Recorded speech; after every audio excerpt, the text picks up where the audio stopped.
Bienvenidos a todos nuestros asistentes a la 19ª edición del Foro Nacional de Economía y Finanzas, organizado por la Facultad de Economía de la Universidad del Rosario en alianza con el Banco de la República. Me presento, mi nombre es María Camila Ponte y junto con Miguel y Sofía estamos a cargo de la dirección del foro este año. También nos acompañan nuestras codirectoras Isabela y Lina. Primero quiero contarles un poco sobre esta edición del foro, la cual busca explorar los desafíos que ha dejado la pandemia en el país en diferentes dimensiones y las acciones necesarias para enfrentarlos. Una de esas dimensiones la denominamos estabilidad fiscal. En esta vamos a hablar sobre el sistema tributario y la eficiencia del gasto público. Y especialmente en este espacio lo que buscamos es exponer y discutir los desafíos más importantes a los que se enfrenta el país en materia de gasto público y los problemas de economía política para un sistema tributario progresivo, equitativo y eficiente. Todo esto teniendo las afectaciones sociales y económicas del país, pues de la pandemia para el país. Desde el equipo directivo estamos hoy muy contentos de presentar nuestro tercer panel y en esta oportunidad tenemos una charla con excelentes y destacados panelistas que van a introducir a continuación Marlon Salazar. Él es economista con énfasis en políticas públicas y magíster en economía de la Universidad del Rosario.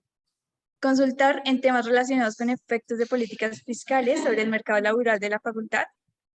Entonces, Marlon, muchas gracias por tu participación y dejo el panel en tus manos.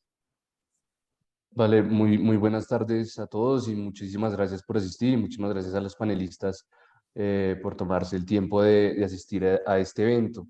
En primer lugar, pues nos gustaría desde el comité organizador del foro darle pues una bienvenida a todos, al decano Carlos Eduardo Sepúlveda, decano de la Facultad de Economía, quien nos dará a continuación unas palabras. Bueno, muy buenas tardes. Pues para mí es un placer saludarlos, darle la bienvenida en nombre de la Facultad de Economía de la Universidad del Rosario, felicitar a los estudiantes organizadores, al Consejo Estudiantil. Esto es un espacio que a mí me hace muy orgulloso porque son los estudiantes liderando y pensando temas de política económica, también que les permita ofrecer y pensar en soluciones a los problemas que enfrentamos hoy. Y creo que pues mejor panel no se hubiera podido pensar un día después de la tributaria para hablar un día después de que el gobierno que inicia presenta su reforma tributaria, pues tenemos 4 panelistas de primer nivel con miradas muy diferentes que creo que les pueden dar un panorama muy rico a los que participan en este Foro Nacional de Economía. Así que un saludo muy especial a Andrés Velasco, quien lidera el Comité Autónomo de Regla Fiscal, a Paolo Dudine, economista senior del Banco Mundial, quien además también ha coordinado y llevado a cabo estudios en estos temas sobre Colombia, a Jorge Iván González, pues un economista muy reconocido, quien también aprecio y con quien trabajamos juntos en varios temas, sobre todo de impacto de política social en los hogares, y al doctor Mauricio Plazas, gran tributarista, a quien desde la facultad siempre le aprendemos sobre esa complejidad que es el tema de diseño y estructura tributaria. Así que para mí es un honor, creo que de verdad que creo que es un panel de primer nivel y estoy seguro que será muy provechoso para los estudiantes. Muchísimas gracias, decano Carlos Eduardo Sepúlveda. A continuación voy a dar un breve perfil de los panelistas.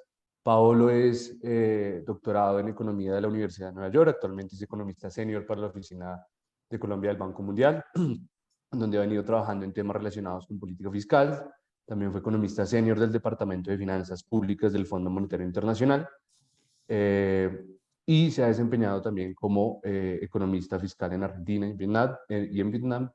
En el Fondo Monetario Internacional también trabajó en el Instituto de Desarrollo de Capacidades en el Departamento de Revisión de Política y de Estrategia y se desempeñó como economista del sector externo y real en Honduras, Bulgaria, Angola y Guinea. Andrés Velasco es el director técnico del Comité Autónomo de la Regla Fiscal, fue viceministro técnico, director general de la política macroeconómica del Ministerio de Hacienda y Crédito Público. Además, fue subgerente de sistemas de pago y operaciones bancarias y economista experto de la unidad de investigación y miembro del equipo de inflación en el Banco de la República.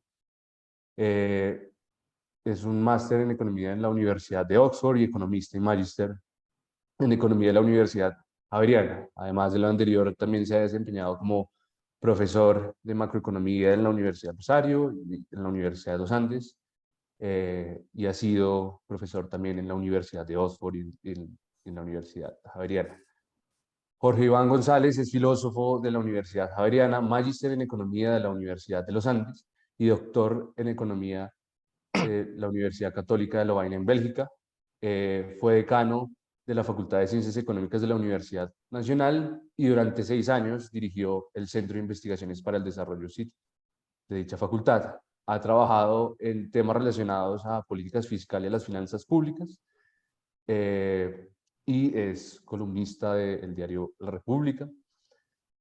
Mauricio Plazas es abogado egresado del Colegio Mayor de Nuestra Señora del Rosario, doctor en Derecho de la Universidad de Salamanca y doctor honoris causa de la Universidad de Buenos Aires, exconsiliario colegial honorario y profesor emérito de la Universidad del Rosario. Ha sido catedrático con más de 30 años de experiencia en universidades de Colombia y el exterior, y ha ocupado el cargo de asesor y coordinador general para la armonización tributaria en materia de impuestos indirectos de la Comunidad Andina. Fue expresidente y miembro honorario del Instituto Colombiano de Derecho Tributario. Tenemos, como lo mencionó el decano, un panel de lujo. Me gustaría dar una introducción acerca del tema que vamos a tratar hoy en el panel de estabilidad fiscal, ¿no? Y es que la política fiscal y la política tributaria, si se quiere, se puede considerar, como lo han mencionado algunos economistas, como el contrato social de facto. El contrato social que en efecto se da entre el Estado y los ciudadanos. Nosotros como ciudadanos pagamos impuestos de acuerdo a unas normas, a unas reglas de juego establecidas por el Estado. Y el Estado con estos recursos financia unas necesidades fiscales, unos gastos que se tienen dados unos objetivos del gobierno de turno. Y en este sentido se han desarrollado diferentes vertientes académicas e ideológicas que buscan entender cuál es la mejor forma de cobrar esos impuestos y redistribuirlos para cumplir con los objetivos que se tengan. En últimas, como lo decía Jean-Baptiste Colbert, ¿cuál es la mejor forma de desplumar al ganso haciendo que a este lo duela un poco menos? Y a lo que yo le añadiría, ¿cuál es la mejor forma de utilizar estas plumas que ya le quitamos al ganso para confeccionar la prenda que queremos como país? En ese sentido, el panel de estabilidad fiscal que estamos organizando el día de hoy, estamos presentando el día de hoy, tiene mucho que ver precisamente con estos temas, con entender cuáles son las posiciones en materia de política fiscal y en materia de política tributaria. Así pues, el orden de la estructura que vamos a llevar a continuación es que los panelistas van a tener 4 minutos para dar un diagnóstico, para dar una visión acerca de la política fiscal, la política tributaria y la estabilidad que tenemos hoy en materia fiscal en Colombia. Posterior a eso, junto con el comité organizador del foro, diseñamos unas preguntas orientadoras que realizaremos. Estas preguntas las dividimos en preguntas relacionadas al gasto público y preguntas relacionadas a la parte tributaria, y se abrirá el espacio de preguntas al público para luego finalizar el panel con una conclusión general de lo que se dijo. Dicho esto, me gustaría, por favor, que el doctor Paolo nos comente cuál es su visión con su diagnóstico del sistema tributario en 4 minutos. Muchísimas gracias. Bueno, muchísimas gracias a ustedes y buenas tardes a todas las personas que están conectadas y participando. Bueno, primero, me gustaría enfatizar un segundo el significado de una palabra que Marlon vos utilizaste, que es esto de estabilidad, ¿no? Estabilidad fiscal. Desde mi perspectiva, estabilidad tiene 2 connotaciones, ¿no? Cuando hablamos de estabilidad fiscal, podemos entenderla desde el punto de vista económico o también desde el punto de vista social y político. Muchas veces nosotros los economistas, tengo que admitir que nos enfocamos mucho en la estabilidad desde el punto de vista económico, ¿no? Con lo cual, la palabra estabilidad fiscal confluye en la expresión estabilidad de la deuda.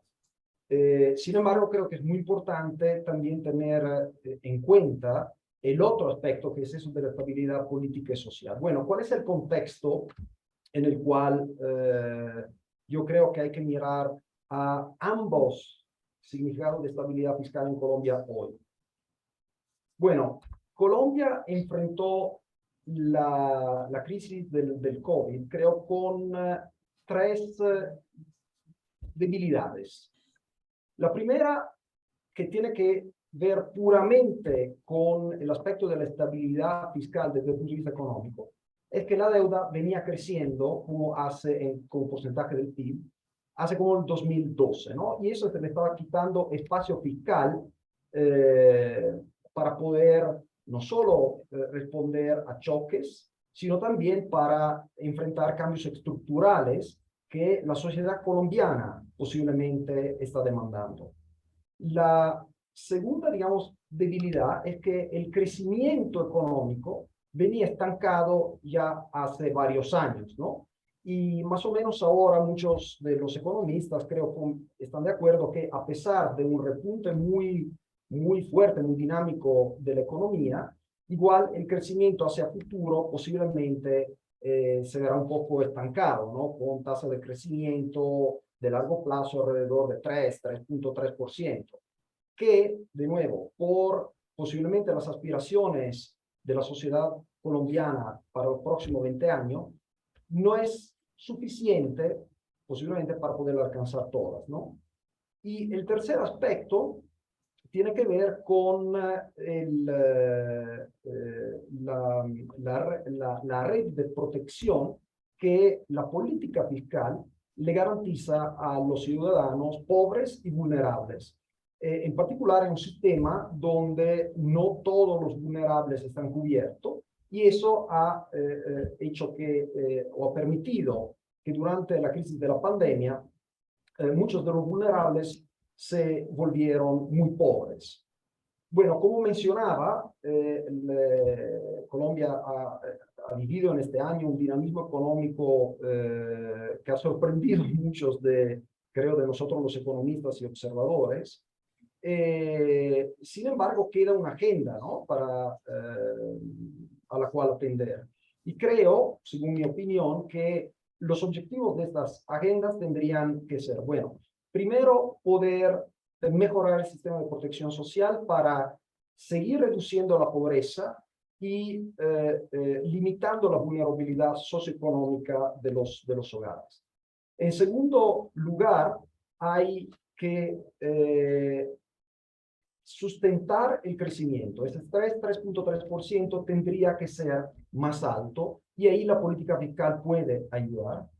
En tercer y último lugar, la política fiscal tendría que seguir apoyando este crecimiento económico, manteniendo la sostenibilidad, no solo política y social, sino sobre todo la sostenibilidad económica de la política fiscal misma. Fortunadamente, Colombia cuenta con instituciones, sobre todo como la regla fiscal y el Comité sobre la regla fiscal, que de alguna manera son un instrumento muy valioso para lograr este último objetivo. Creo que un poco la agenda de acciones sería abierta sobre los primeros dos. Gracias. Muchísimas gracias, Pablo, por esa descripción tan precisa y tan detallada de las dificultades que teníamos antes de llegar a la pandemia y un poco, creo que de esas consecuencias también. El doctor Andrés, no sé si quiera dar su opinión. Vale, muchas gracias. En 4 minutos, tal vez voy a aprovechar el tiempo continuando donde Pablo nos dejó para hacer un poco de pedagogía sobre la regla y su evolución. Colombia tiene una institucionalidad fiscal que, a mi juicio, digamos, si ponemos un punto de partida, yo sé que no es el punto de partida, pero si lo ponemos arbitrariamente en 1991, empieza con un desbalance, digamos, entre las funciones que se le asignan al Estado, en particular a los gobiernos, Y el tema de la sostenibilidad fiscal. En la Constitución Política quedó muy claro, digamos, todos los derechos que tenemos los ciudadanos y las obligaciones que tiene el Estado en esa provisión de bienes y servicios, pero no quedó consignado en ninguna parte, por lo menos de forma explícita, la naturaleza de la sostenibilidad fiscal, que es no otra cosa diferente, como yo lo entiendo, al derecho que tienen intertemporalmente los otros colombianos, los que no han nacido, de gozar de las mismas provisiones de bienes y servicios en el futuro, que lo que estamos gozando los que estamos vivos. El país empieza ese camino de la nueva constitución y hasta el 2011 más o menos se da el debate final en el que se eleva a criterio constitucional. Fíjense que no es un principio constitucional, sino un criterio, o sea, la capacidad de argumentar en favor de la sostenibilidad fiscal. Y se eleva a criterio constitucional la sostenibilidad, y después de eso se aprovecha la oportunidad y tenemos nuestra primera regla fiscal, que es la Ley 1473 del 2011. Esta regla fiscal tiene virtudes, tiene defectos. Yo creo que vamos a poder conversar sobre ellos a lo largo de la sesión.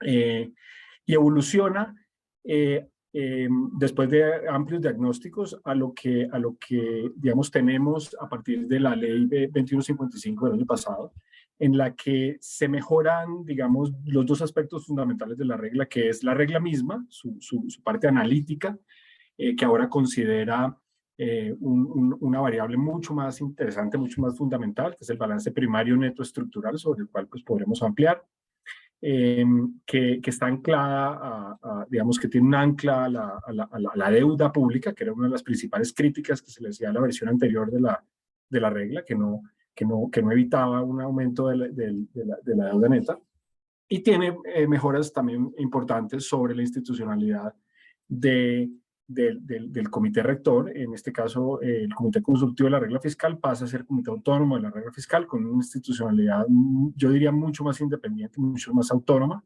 que de todas formas recoge unos elementos de coordinación con el gobierno que considero que son muy importantes, y que a partir de su reforma, pues va a tener un equipo técnico independiente que va a hacer los cálculos por sí mismo y que va a contrastar esos cálculos con los del gobierno para generar un debate nacional sano, técnico, independiente alrededor de las cifras fiscales. Entonces, esa institucionalidad, que es relativamente nueva, ha funcionado, digamos, estos 8 meses desde comienzos de este año.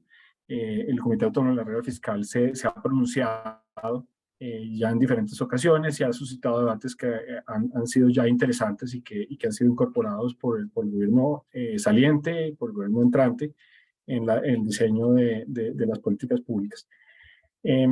Yo quisiera dejar ahí, creo que me tomé 3 minutos y medio, y tal vez tener la oportunidad más adelante de hablarles un poco de la coyuntura, de cómo veo las cifras, y que hablemos de macro, porque yo creo que más allá de las cifras fiscales es muy interesante que abramos estos espacios para un debate sobre la macroeconomía en Colombia que cruza por una etapa que merece análisis y preocupación, y análisis y propuestas para salir de esas preocupaciones.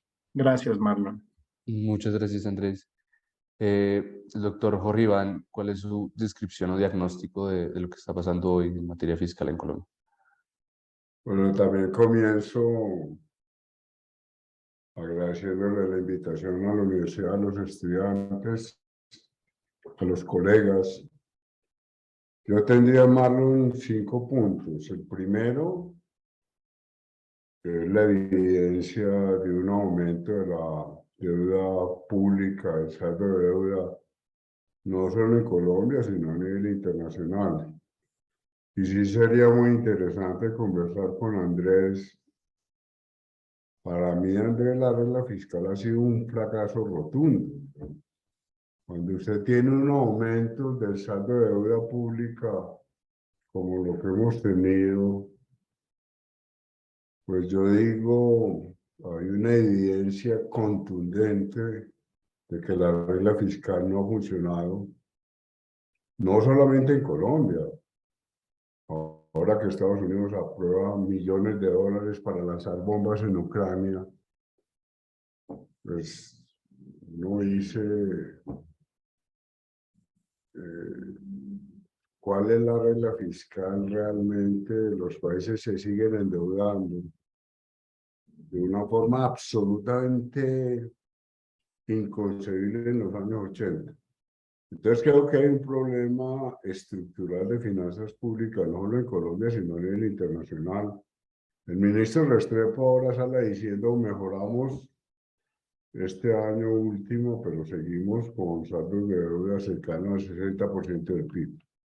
El segundo punto, cualquier solución tributaria tiene que pasar por impuestos equitativos, impuestos progresivos.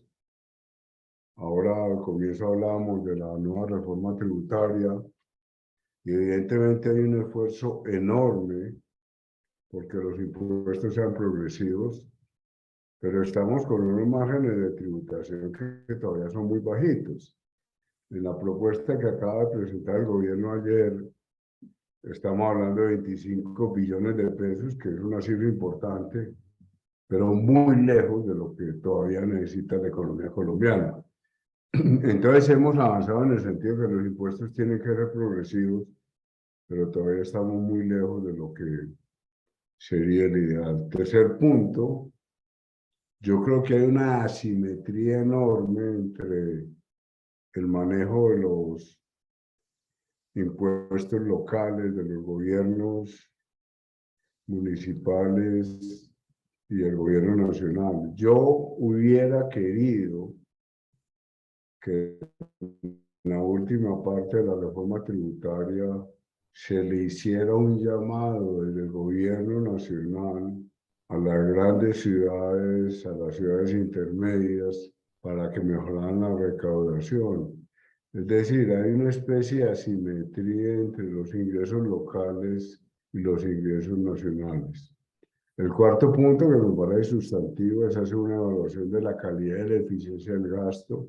En esto seguimos en mora, en qué estamos gastando, cómo lo estamos gastando, en qué sentido el gasto público es eficiente y cómo podemos mejorar la eficiencia del gasto. La Comisión del Gasto decía que hay que gastar más, pero hay que gastar mejor.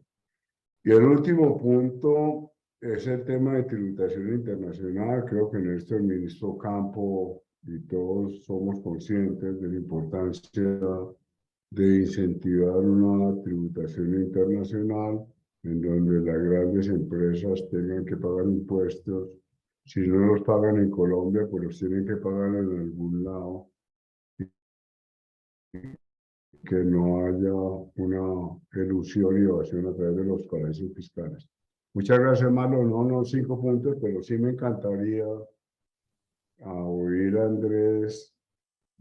Cuando veo un aumento de deuda pública tan loco, pues digo con toda tranquilidad, fracasó la regla fiscal.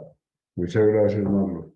No, muchas gracias, Jorge Iván, por ese punto de vista. Voy a darle la palabra al doctor Mauricio Plazas y aprovechando que creo que tenemos un tiempo prudente, le doy la palabra al profesor Andrés para que responda a esas inquietudes del doctor Jorge Iván.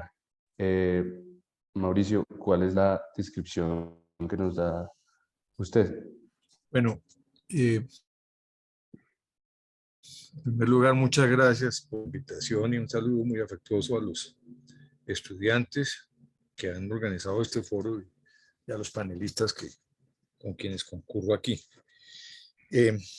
Pues yo quisiera referirme específicamente al tema de los recaudos tributarios. El doctor Jorge Iván decía con mucha razón que el recaudo tributario en Colombia es muy bajo. Es que en realidad estamos según cifras de la Comisión de Expertos, pues es del 19.1% del Producto Interno Bruto. Es inferior al promedio de América Latina, que es cerca del 22%, e inferior al de la OCDE, que es cerca más del 30%. De manera que efectivamente estoy de acuerdo en que estamos muy lejos de la recaudación que se requiere. En segundo lugar, yo hace muchos años que he dicho que las leyes anuales de presupuesto de Colombia no cobijan todas las apropiaciones presupuestales que de verdad se requerirían para que el Estado colombiano cumpliera sus fines, sobre todo en el orden social. La deuda social es inmensamente grande y eso, unido a la problemática de la baja recaudación, pues nos pone el dedo en la llaga. El tercer punto es, dentro de esa tónica de la baja recaudación de Colombia, insistir en un punto, en un tema en el que se abordó con mucho detenimiento en la comisión de expertos en beneficios tributarios, y es el gasto tributario colombiano es inmensamente grande, 6,5% del Producto Interno Bruto, y de ese 6,5% del Producto Interno Bruto, solamente el IVA representa el 4,9%. Ese es un tema que llevó a muchos comentarios, análisis, a profundizar en esos trabajos de la comisión para dimensionar hasta dónde se puede reducir ese gasto tributario en el IVA. El gasto tributario en impuestos sobre la renta de personas naturales y personas jurídicas, más o menos 1,6% del Producto Interno Bruto. El gran grueso está en el IVA. Y justamente por eso yo creo que es una pena que, bueno, habrá muchas razones para ello, pero creo que es una pena que no se haya incluido en la ley, en el proyecto de ley tributaria, una urgente reforma al régimen del impuesto sobre el valor agregado, que por la razón que acabo de exponer es sumamente importante. También creo que este proyecto de ley, en la lectura del proyecto de ley que conocimos ayer, se percibe un gran esfuerzo para lograr ampliar la base tributaria, para lograr disminuir tantas inequidades por beneficios tributarios inadmisibles, y se busca una progresividad y equidad en el sistema. Pero bueno, eso es, en resumen, lo que diría en este momento. Ya luego vendrán más temas cuando estemos en el desarrollo del panel. Muchísimas gracias, Mauricio. No sé si el doctor Andrés quisiera contestarle al doctor Jorge Iván, y en aras del tiempo seguimos, digamos, con las preguntas orientadoras. Claro, ¿no? Gracias, Marlon. Sí, Jorge Iván. Sí, digamos, a primera vista, yo entiendo la conclusión. Sin embargo, pues nos enfrentamos a la dificultad de siempre del contrafactual. La regla empieza a funcionar realmente desde el 2013, después de la reglamentación, después.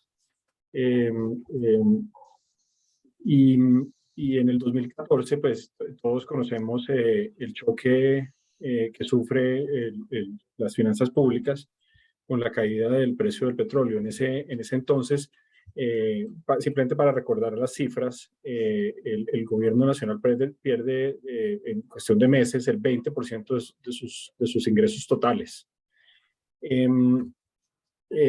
Siguiendo, digamos, con ese recuento de cifras, eso implica una caída, una magnitud de un choque de 3 puntos del PIB, 3,2 puntos del PIB, si no recuerdo mal, y el mismo choque suscita una depreciación que implica un aumento de los intereses de 0,7% del PIB, o sea, el tamaño del choque que se enfrenta en el 2014, que es el año en el que se estipula el primer target de deuda puntual, que era 2,3% del PIB de déficit total.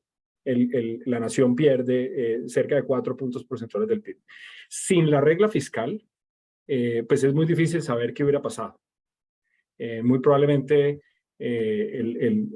digamos, el gobierno hubiera dicho, digamos, esto es un choque, digamos, inesperado y es importante. En ese momento nosotros tenemos un nivel de endeudamiento de 36,7% en términos netos y de 39,9% en términos brutos. Hubiera podido decidir perfectamente, tenemos una deuda muy bajita, Colombia tiene grado de inversión. Los inversionistas internacionales hubieran podido aceptar, digamos, un aumento más grande de la deuda. En ese momento, entre el año 2013 y el 2016, se produce un mayor déficit fiscal de de 1.6, o sea, de ese 3.9, perdón, 1.6 conjura con mayor déficit fiscal. Tal vez el contrafactual hubiera podido ser pues, mayor déficit fiscal por 3.9, lo cual hubiera elevado la deuda muchísimo más, que sería el contrafactual del cual hablo. Y el resto de la solución, entre el 13 y el 16, son mayores ingresos no petroleros, producto de las dos reformas tributarias que se hicieron en ese momento, por 1,4 puntos del PIB y menores gastos del gobierno por 0,9% del PIB. Entonces, digamos, sí es correcto, se ve un aumento de la deuda pública en ese choque de niveles del 40% a niveles del 45%, más o menos. Y que pues claramente no sabemos qué hubiera pasado sin la regla fiscal, pero probablemente hubiera sido un caso peor. En el segundo choque, el choque de la pandemia, pues el choque ya fue tan generalizado y tan grande que básicamente lo que hace el Comité de Consultoría de la Regla Fiscal en su momento es suspender la regla fiscal. Suspender la regla fiscal implicó obviamente la subida del déficit fiscal con 3 años de unos déficits grandes, que el último parece ser el 22, y un aumento de 15 puntos porcentuales o 14,5 puntos porcentuales en el nivel de deuda bruta. Entonces, tal vez la reflexión que yo hago es, la regla fiscal pues no ha sido efectiva o no fue efectiva, la versión anterior, para anclar la deuda en la medida en que fueron choques tal vez de una naturaleza diferente a los choques alrededor de un estado estacionario, que son los que generalmente son planeados para esta clase de instrumentos. Sin embargo, creo que los contrafactuales hubieran sido aún peores, por un lado. Por otro, en institucionalidad, digamos, de todo aprendemos. Colombia, digamos, ha dado ejemplo en ese sentido, tanto en la política monetaria como en la política de regulación financiera, y en la política fiscal no es la excepción, y aprovechó, digamos, esas ganancias, esos aprendizajes para evolucionar su regla fiscal, y hoy por hoy pues ya tenemos una regla fiscal que incorpora la deuda neta al target, y que entonces en ese sentido pues está mejor preparada que la versión anterior, que ciertamente pues permitió un aumento del endeudamiento. Muchas gracias, doctor Andrés. Voy a seguir, hemos dado este paréntesis, sería muy chévere avanzar y conocer las opiniones también, tanto de Jorge como de todos los panelistas sobre el tema, pero dadas las restricciones que tenemos de tiempo, voy a continuar ahora con las preguntas orientadoras.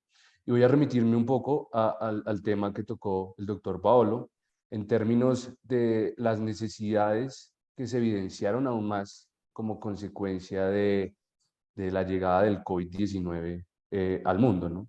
Como que se desnudan esas necesidades y no solo se desnudan, sino que además veníamos con unas deudas, si se quiere llamarlo de alguna forma, en materia de pobreza, en materia de vulnerabilidad y bienestar económico, y en materia también de deuda. Y dicho esto, la pregunta para todos los panelistas es la siguiente: teniendo en cuenta precisamente los altos niveles de pobreza y vulnerabilidad socioeconómicas que aumentaron como consecuencia de la llegada de la pandemia, ¿cómo se puede garantizar esa necesidad en términos de seguridad social, educación, empleo y transferencias monetarias a los más pobres, dadas las actuales restricciones fiscales que tenemos hoy en Colombia? Entonces, no sé si Paolo quisiera respondernos esta pregunta y luego seguimos con los otros panelistas. Perfecto, sí, gracias. Bueno, yo creo que hay primero un ingrediente fundamental y algunas acciones concretas que pueden permitir al Estado de atender no solo a las necesidades, pero quiero enfatizar también a las aspiraciones, ¿no?, de la sociedad colombiana. El ingrediente fundamental es, de nuevo, la sostenibilidad fiscal.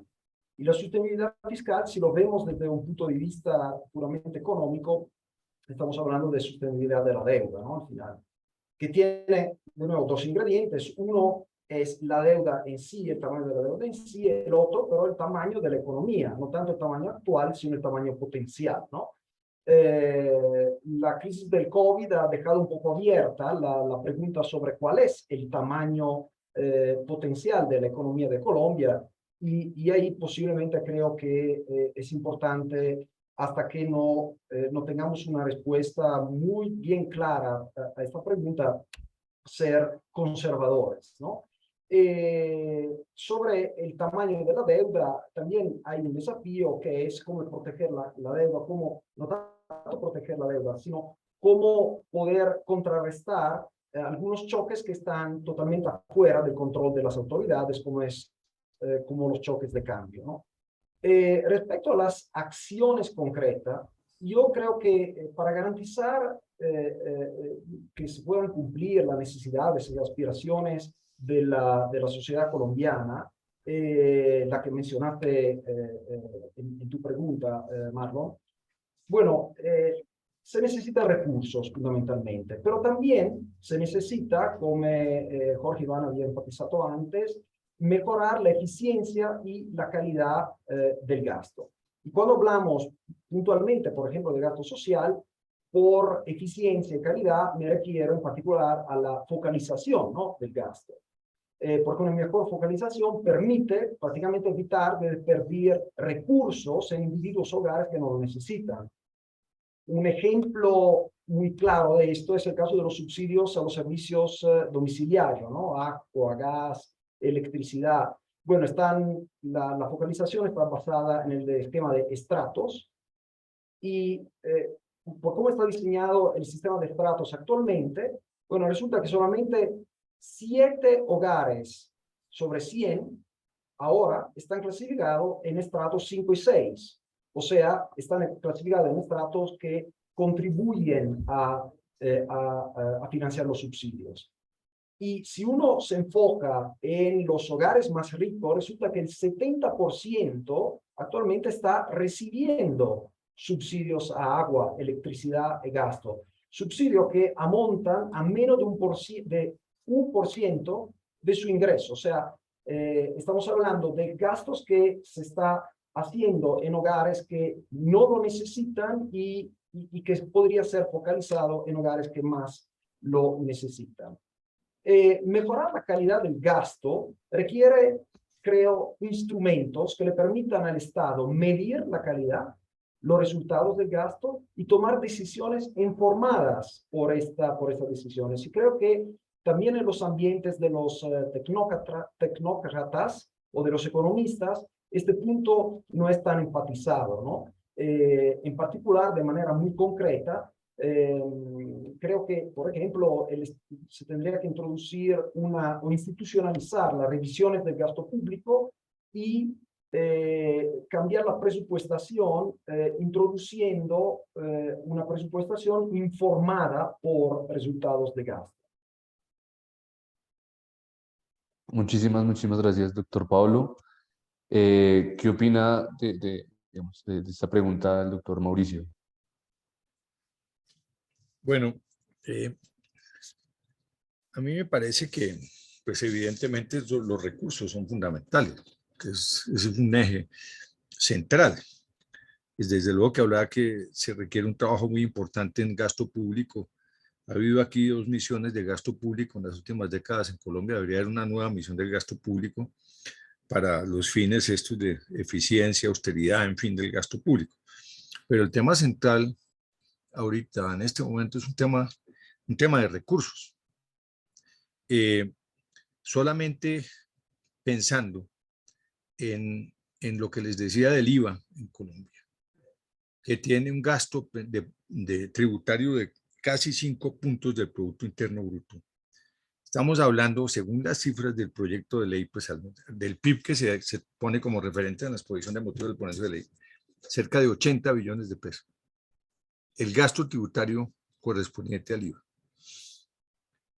Entonces, eso hay que mirarlo, porque se trata de mirar la lista de bienes excluidos, la lista de bienes exentos, la lista de servicios excluidos, la lista de bienes y servicios que tienen tarifa diferencial del 5%, mirar todo eso y mirar las nuevas tendencias que hay en el mundo, en el campo, y el reencuentro del tributo con el gasto público. Porque, por ejemplo, en el tema del IVA, ya los países día a día van avanzando más hacia lograr la justicia en el IVA por la vía del gasto social compensatorio. Y hay propuestas muy importantes. De hecho, en Colombia, por ejemplo, hay una ahora que se llama, es la del IVA con una especie de tarjeta digital para garantizar que los únicos beneficiados con las exenciones, exclusiones y tarifas diferenciales sean las personas que estén carnetizadas de acuerdo con las clasificaciones de SISBEN en que se ha hecho tanto esfuerzo por el gobierno colombiano. Pero yo creo que se impone ese trabajo muy seriamente.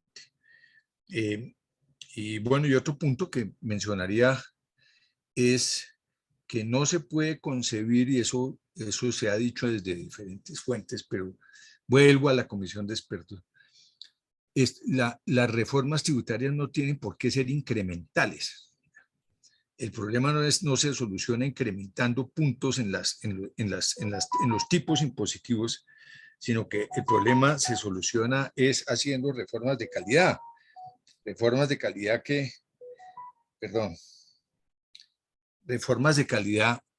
que logren incrementar los recaudos.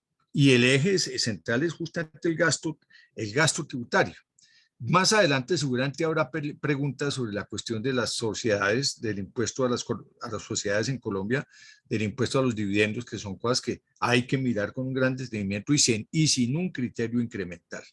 Los recursos se pueden aumentar muy significativamente haciendo un esfuerzo en el análisis del gasto tributario y haciendo un esfuerzo en decantar este proyecto de reforma tan bien intencionado que es porque lo es, que busca equidades y que busca progresividad. Pues bien, yo creo que ese sería el punto desde mi óptica. Muchísimas gracias, doctor Mauricio. Yo creo que recogiendo un poco lo que los últimos panelistas dijeron, ¿no? Como cómo mejorar, digamos, esas necesidades sociales. Pablo habla sobre la eficiencia del gasto, qué tan eficientes somos al momento de gastar en esas precisamente necesidades sociales, y si se están focalizando en los recursos. Mauricio habla sobre incrementar precisamente ese recaudo, ¿no? Entonces, siguiendo con esta misma idea, ¿qué opina el doctor Jorge Iván sobre esta pregunta y sobre los puntos que han mencionado los panelistas? Sí, gracias, Manu. No, en primer lugar, expresar como mi acuerdo con los comentarios que han hecho tanto Mauricio como Paolo. Yo quisiera insistir primero, a raíz de la pandemia creo que avanzamos muchísimo en el manejo de registros administrativos. Yo siempre he considerado admirable que de un dato de la encuesta, de un nombre en un formulario, hayamos logrado transferir recursos a través del sistema bancario, es decir, convertir el nombre de un formulario a la transferencia de recursos a través del sistema bancario. Yo diría eso es una obra colosal, y creo que durante la pandemia avanzamos muchísimo en esto, y me parece que uno de los aprendizajes que tuvimos es la importancia de ir consolidando registros administrativos y encuestas, y creo que ese es un primer punto que me parece que es crucial. A veces yo creo que cuando una familia, cuando una persona recibe un subsidio a través del sistema bancario, pues no se da cuenta de lo que eso implica desde el punto de vista de logística, y creo que en eso entidades como Planación Nacional, el DANE, avanzaron muchísimo, y me parece que es un aprendizaje importante. En algún momento, Pablo, cuando estábamos en la Secretaría de Planeación, miramos sistemas de transferencia que existen en Italia, y cómo lograr el conocimiento de lo que realmente está pasando con la capacidad de pago de los hogares. Creo que ese es un reto enorme. El segundo punto, también reitero, me acuerdo con Paolo, cómo mejoramos la eficiencia del gasto, a pesar de todos los problemas, y con Mauricio también, a pesar de todos los problemas que hemos tenido, cuando uno mira las estadísticas, el impacto que ha tenido el gasto en la reducción de pobreza, en la reducción del Gini es importante. En las últimas encuestas de calidad de vida y de capacidad de pago de Bogotá, el Gini antes de transferencias, de impuestos y de subsidios era 0.64. Ese Gini se logra bajar a 0.57. Sigue siendo un Gini muy alto, pero eso muestra que ya estamos aprendiendo a hacer una política social más eficiente. Evidentemente aquí falta mucho. Yo creo que en los sectores de salud y educación es muy importante que haya un trabajo colectivo con los maestros, que los sindicatos de maestros entiendan que si en un colegio sobran profesores, pero en otro colegio faltan profesores, pues hay que trasladarlos. Estos temas que son absolutamente elementales desde el punto de vista de eficiencia del gasto, tienen problemas políticos e institucionales muy complejos en Colombia. Ya sabemos cuál es la relación maestro-docente. Si por alguna razón sobran maestros, pues hay que trasladarlos. Y si eso no debería ser un conflicto sindical, como en estos momentos se presenta. Entonces creo que tenemos que avanzar muchísimo. Retomo lo de Mauricio. La Comisión de Beneficios Tributarios, la mitad de las páginas la dedica al tema de gasto tributario. Yo creo que ese es un tema en el que tenemos que trabajar muchísimo. ¿Cómo lo medimos? ¿Qué significa? Y cómo lo reducimos donde haya que reducirlo. Hay sectores que sí necesitan las exenciones y hay que mantenerlas, pero discutamos eso. El ministro Campo está diciendo, explíqueme en las zonas francas por qué no exporta y por qué tienen unas exenciones importantísimas. Y el último punto, Marlon, es el tema de... Miremos los márgenes de maniobra que tienen las ciudades, que tienen las administraciones locales y nacionales en reducir los gastos en vivienda, en alimentos, en servicios públicos domiciliarios. Creo que aquí hay un margen muy importante. En el caso de Bogotá, que Carlos Sepúlveda mencionaba al principio, nosotros trabajamos mucho el tema de Bogotá. Está subiendo muchísimo el gasto en vivienda, está subiendo el gasto en alimentos, hasta dónde podemos mejorar la logística de Corabastos, hasta dónde podemos reducir los costos de la vivienda y de servicios públicos. Entonces creo que hay un abanico muy grande de alternativas, tenemos márgenes de maniobra y creo que hemos mejorado los instrumentos para ser moderadamente optimistas. Muchas gracias, Manu. Muchas gracias, Iván. Por último, ¿cuál es la respuesta a esta pregunta, Andrés? Gracias. Pues no, yo estoy de acuerdo en el avance durante la pandemia. Cuando uno hace el resumen de los programas sociales, hay unos que yo diferenciaría unos en transferencias. Hay unas transferencias que tienen unos objetivos digamos, entre comillas, de compra de servicios o bienes, que son las condicionadas, que están ahí familias en acción y jóvenes. Y en un segundo grupo yo agregaría otras que son más de transferencias puras, digamos, que están adulto mayor, la devolución del IVA y el ingreso solidario, que lo tuvimos hasta este año al menos. Vamos a ver en la ley de presupuesto, digamos, que se concluye al respecto.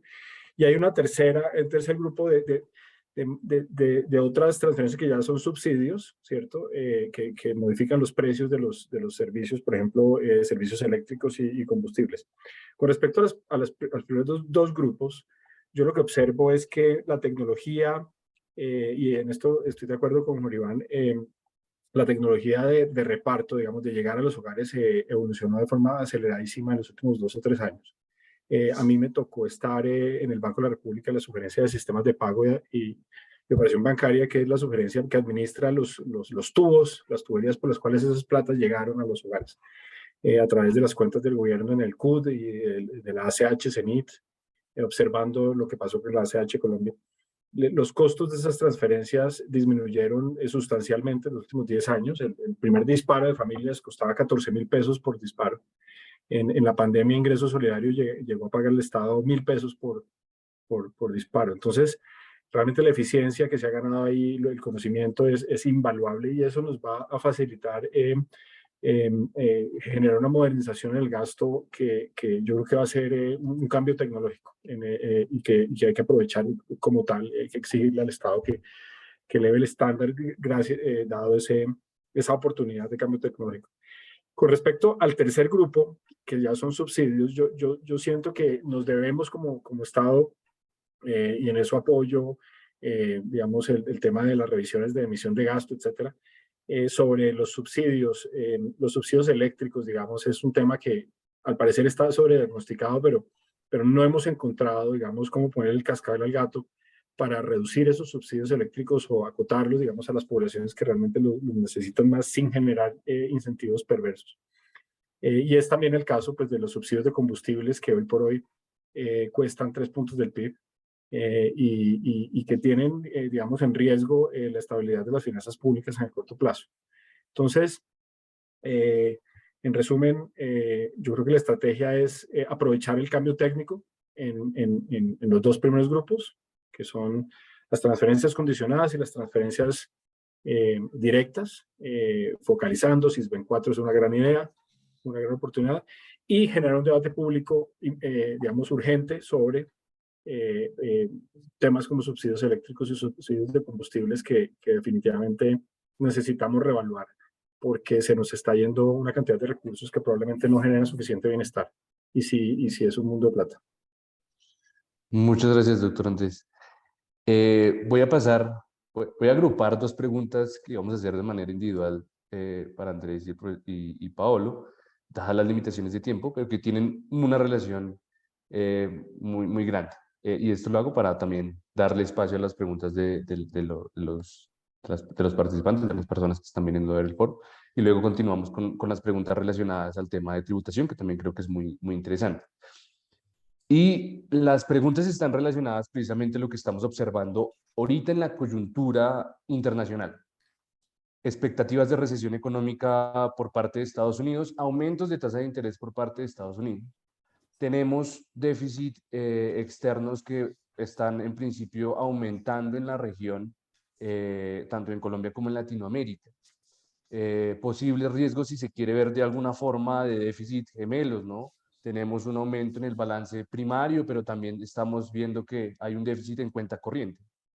Y en ese sentido, la pregunta que me gustaría que tanto Paolo como Andrés respondieran en 3 minutos es cómo sobrellevar precisamente esta deuda externa, y cómo esta deuda externa puede afectar no solo en términos de estabilidad fiscal, sino también en términos de las expectativas que probablemente tengan las personas en materia de inflación. Entonces, no sé si Paolo quisiera responder esas preguntas en 3 minutos rápidamente. Qué pena. Sí, gracias. Bueno, la pregunta es muy compleja, entonces tengo miedo que mi respuesta los va a todos a dejar un poco insatisfechos, ¿no? Pero hay varias razones por la cual no es tan fácil dar una respuesta, pero muy directa y simple. Primero, cuando se habla de deuda externa, creo que hay que entenderse bien y de manera muy clara de qué estamos hablando. O sea, por deuda externa estamos hablando de deuda denominada en moneda extranjera, o estamos hablando de deuda cuyos acreedores son residentes al exterior y respectivamente de la moneda en la cual han prestado. Y tercero, ¿de qué deuda estamos hablando? Estamos hablando de la deuda de toda Colombia, o sea, sector privado, como también Estado, o solamente de la deuda del Estado. ¿Por qué creo que es importante tener en cuenta estas definiciones? Porque, bueno, la pregunta que hiciste, Marlon, apunta a entender los riesgos subyacentes a la existencia de esta deuda externa, ¿no? Y estos riesgos varían no solo entre países de las regiones, pero también en el curso del transcurrir del tiempo. Porque, por ejemplo, bueno, Es claro que una deuda denominada en dólares expone el emisor de esa deuda a riesgos cambiarios, riesgos de cambio de tasa de interés, etc. Pero por algunos países o también en algunos momentos de la historia de un país, puede ser que la deuda externa es una fuente valiosa de financiación, por ejemplo, simplemente porque no hay suficiente ahorro privado doméstico que pueda permitir la financiación de todo el déficit, ¿no? O puede ser que en algún momento las condiciones de credibilidad del Estado sean tal, por lo cual al final cualquier tipo de inversionista, local o extranjero, prefiere protegerse de este riesgo pidiendo que el Estado se endeude en, supongamos, dólares, ¿no? La segunda definición, o sea, el tipo de acreedores, tiene que ver con la estabilidad de los préstamos que estos acreedores pueden garantizar. Por ejemplo, prestamistas multilaterales o bilaterales, o lo que nosotros llamamos los donantes, prestan solamente en dólares, pero generalmente son bastante confiables en términos de seguir prestando al país, más que inversionistas extranjeros que capaz pueden estar ahora muy dispuestos a prestarle en pesos al Estado colombiano y al día de mañana no. Con lo cual hay que también evaluar el trade-off entre la estabilidad del acreedor y el tipo de moneda. Entonces, ¿por qué le decía que mi respuesta posiblemente lo va a dejar insatisfecho? Porque posiblemente, bueno, cómo abordar este tema depende de las circunstancias, bueno, primero de cada país, de las circunstancias del momento. Igualmente creo que los grandes ingredientes son mantener la estabilidad macro y fiscal, fomentar el ahorro privado y sobre todo profundizar los mercados financieros de manera que este ahorro privado se pueda llegar a financiar la deuda, por ejemplo, del Estado. Muchísimas gracias, Pablo. Doctor Andrés, ¿cuál es su respuesta? Sí, gracias. Yo realmente observo que la coyuntura es una coyuntura bastante retadora. Colombia tiene que financiar sus déficits en un contexto internacional pues, que ustedes describieron ya, más complejo, digamos, que los años pasados. El tema fiscal yo creo que es central. Los siguientes 18 meses van a ser cruciales. El marco fiscal de largo plazo presenta una senda de corrección del déficit que implica una reducción importante de la deuda. Esa reducción de la deuda yo creo que es importante entenderla. Es una reducción de la deuda que este año, como el año pasado, va a depender de que la tasa de crecimiento de la economía va a ser mayor a los intereses que enfrenta la nación. Es un tema de que G es mayor que R. Sin embargo, a partir del año 23, va a ser necesario generar superávit fiscales primarios para poder continuar reduciendo la deuda pública, que es muy importante. Colombia está pagando cerca del 26% de sus ingresos tributarios en intereses. Esos son números que Colombia no es que no los haya visto antes, pero los habíamos visto solamente en medio de la peor crisis que hemos tenido antes de esta de la pandemia, la de 1999. Entonces la vulnerabilidad es muy alta y se hace muy necesario navegar con cuidado y corregir, tratar de ajustarse, digamos, a lo que la regla fiscal dice y a lo que está planeado el marco fiscal de mediano plazo. En un contexto en el que claramente la sociedad exige, y lo ha hecho democráticamente, la provisión de bienes y servicios diferentes. Y entonces, digamos, la única forma de buscar esta cuadratura del círculo es con ingresos adicionales. Entonces, es importante que se dé el debate tributario que empezó ayer. Es importante que sea exitoso y es importante que se recauden esos recursos para que el ajuste fiscal no se vea afectado por la necesidad de mayor gasto público. Con respecto a la política monetaria, yo creo que la tarea ya ha empezado. La tasa de interés se aproxima a la tasa de interés natural ya. Sin embargo, es posible que se necesite alguna contracción monetaria adicional para anclar las expectativas de inflación que han sido desancladas a partir de choques exógenos y seguramente de oferta, pero pero que con alguna probabilidad, digamos, han contaminado las expectativas y ha requerido la acción de la política monetaria. Entonces, en resumen, lo que yo observo es, Colombia nunca ha sido un país de piloto automático. Colombia siempre ha necesitado una mano firme en el volante. Nuestros desequilibrios, digamos, siempre requirieron eso. En este momento tenemos la necesidad de esa mano firme al volante. Yo creo que es más importante porque estamos en un contexto de macro internacional que requiere pues firmeza y responsabilidad tanto fiscal como monetaria. Entonces, por suerte, yo creo que tenemos personas al mando de ese volante que tienen muy clara la tarea y que como hemos visto, pues han reaccionado conforme a esa responsabilidad. Muchísimas gracias, doctor Andrés. Vamos a seguir ahora con el tema de la política tributaria, ¿no? Creo que ya quedó un poquito claro las perspectivas y los riesgos que tenemos a nivel de incrementar precisamente esta deuda, las necesidades también que hay en materia de recaudo. Y me quedo con esto último, existen necesidades de recaudo. La pregunta subsecuente es cómo recaudar estos ingresos, ¿no?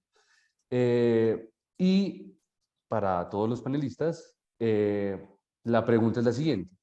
¿Consideran que el fortalecimiento de los impuestos directos a las personas naturales puede ser un mecanismo eficiente para aumentar el recaudo e incentivar la progresividad en el sistema tributario? Y complemento un poco esta pregunta con lo que decía anteriormente el doctor Mauricio, y es, claro, tenemos el IVA, que corresponde a uno de los grandes instrumentos de materia de recaudo, creo que ese es el impuesto que más recauda en Colombia. Entonces la pregunta sería, ¿de cuál impuesto deberíamos fortalecer, ¿no? Deberíamos, digamos, fortalecer los impuestos directos, fortalecer los impuestos indirectos, ¿y por qué? Entonces, me gustaría que el doctor Mauricio Plazas iniciara con su respuesta. Bueno, muy puntualmente. A mí me parece que el impuesto al patrimonio para las personas naturales es justo y me parece que el proyecto de ley lo tiene previsto en una forma muy razonable. Yo no comparto las tesis que sostienen que no puede haber un impuesto al patrimonio. Me parece que si es para las personas naturales, es un mecanismo de asignarle progresividad al sistema. Yo lamenté mucho que por allá en el año 91, cuando surgieron los ajustes por inflación con efectos fiscales, se eliminó el impuesto al patrimonio y nunca se restableció. Lo que ha habido es unos impuestos al patrimonio coyunturales, temporales, transitarios, mal regulados, con muchos vacíos. A mí me gusta el impuesto al patrimonio, eso me parece una buena medida. En lo que tiene que ver con la tributación de las personas naturales, la verdad es que es claro que las personas naturales en Colombia están aportando muy poco al recaudo tributario. Hablar del 1,2% del Producto Interno Bruto me parece que es una cifra ínfima. Lo que se recauda de personas naturales en Colombia es 4 y 5 veces menos de lo que se recauda en los países de la OCDE. Es inferior a lo que se recauda en varios de los países de América Latina. Y por otro lado, indudablemente el sistema actual, porque en esto tenemos un proyecto de ley, el sistema actual de tributación de las personas naturales es injusto, porque los que verdaderamente logran beneficiarse con todos esos mecanismos que hay para reducir la base imponible, como aportes a fondos de pensiones, ahorro para construcción, tantos beneficios que contempla la ley tributaria para las personas naturales, son las personas de más altos ingresos. Las personas de más bajos ingresos por sustracción de materia no pueden disfrutar de esos beneficios, de manera que una reforma que modifique la estructura tributaria para las personas naturales, que le asigne progresividad al sistema desde esa óptica, es una reforma que hay que celebrar como una reforma aconsejable, necesaria, que además ha venido siendo recomendada por muchos organismos y ahora últimamente por la OCDE, de la que hace parte Colombia desde hace unos años. Ahora, que sí me parece que la estructura progresiva que se que se avisora en el proyecto de ley requiere una revisión. Sí, sí me parece, porque hay unos saltos que se pueden revisar. He visto cómo en unos tramos, por ejemplo, de empleados que tienen entre 10 y 15 millones de pesos mensuales, el crecimiento en el nivel de tributación, si no me falla la memoria, es como el 2,8%, en tanto perdón, es como el 40%, en tanto que entramos como de 15 a 20 millones, el crecimiento es como el 23%. Eso no puede ser desde el punto de vista de la progresividad. Pero sí creo que, claro que sí. Ahora el proyecto se propone recaudar por 8 billones, 8.1 billones, 2.6 de impuesto al patrimonio y 5.4 de impuesto de renta a las personas naturales, que es el recaudo más significativo de todo lo que plantea el proyecto de ley. Otra cosa distinta es que es lo que hablemos sobre las sociedades, que es otro tema, pero en lo que tiene que ver con la tributación de las personas naturales, a mí me gusta el proyecto, a mí me gusta el tema del impuesto al patrimonio y creo que sí se le está apuntando a la progresividad y se está haciendo un esfuerzo importante para mayor recaudo. Muchas gracias, doctor Mauricio. Doctor Jorge Iván, ¿cuál es su respuesta? Sí, con respecto al impuesto al patrimonio, estoy de acuerdo con Mauricio, inclusive creo que podría ser más alto. Y creo que es la única forma de ir modificando la distribución de la riqueza en Colombia. Y me parece que este sí es un punto novedoso y un punto que marca una ruptura frente a la propuesta de reforma anterior como la de Carrasquilla. Yo no estoy tan seguro, Mauricio, del tema de personas naturales. También en Chile se está discutiendo mucho esto. ¿Por qué personas naturales es más bajo en Colombia que en la OCDE? Pues porque el nivel de ingreso promedio es más bajo y porque cuando uno compara con empresas como Ecopetrol, como el sector financiero, pues obviamente el peso de personas naturales sigue siendo muy bajo. La solución que había pensado Carrasquilla es ampliar la base hacia abajo. Me parece que el gobierno Petro es consciente de que eso no tiene sentido desde el punto de vista de progresividad y trata de ampliar la tributación en la parte superior a partir de 10 millones de pesos mensuales. Entonces me parece que va en el buen sentido, pero yo no me preocuparía mucho, Mauricio, porque el peso de personas naturales en la tributación colombiana sea menor comparado con el de personas jurídicas que es de la OCDE. Este debate también lo están teniendo ahora en Chile y un poco la respuesta también que ha dado Mario Marcel, el ministro de Hacienda de Chile, es un poco lo que yo estoy diciendo. El ingreso promedio nuestro es más bajo que el de la OCDE y hay unas empresas importantes en Colombia que deben tributar incluso más. Por eso me parece también muy acertado tratar de mejorar la tarifa de gastos ocasionales. Si la petrolera, pongo el ejemplo, $40 barril está financiando sus costos y tiene una ganancia razonable, pues si el barril de petróleo sube a $100, la pregunta elemental es por qué esos $60 adicionales van a ser para la petrolera, que no tuvo nada que ver en ese momento. Creo que ese es un tema importante que de alguna forma está planteado en la reforma. El otro punto que me parece importante, Marlon, es la transparencia de la DIAN. Yo sí esperaría que con este gobierno la DIAN cada año nos entregara la información de una forma mucho más expedita, mucho más fácil, así como tenemos con las encuestas de hogares el informe sobre el coeficiente de Gini, así como podemos hacer ejercicios analíticos con las encuestas de hogares. Yo sí creo que es el momento para que Colombia le exija a la DIAN que tengamos la disponibilidad de la información, que podamos saber cada año cuál es el Gini de concentración de la riqueza, obviamente respetando la reserva estadística, pero a mí me parece que la DIAN debería, lo mismo que hace el DANE, entregar la información para que todos la pudiéramos manejar sin ningún problema y que pudiéramos conocer el Gini y la estructura tributaria y en la evolución de la distribución de la riqueza.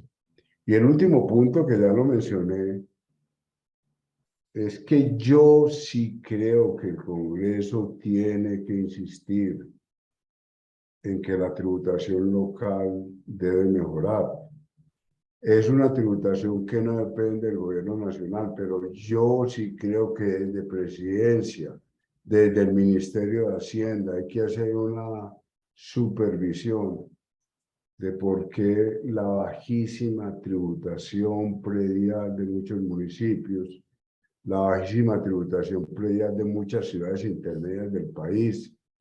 Entonces, obviamente, esos son decisiones autónomas de los consejos, pero yo me imagino este gobierno diciéndole a una ciudad como Cartagena, ¿por qué está cobrando 6 por 1000 a predios que tienen un valor de 2.000 millones de pesos?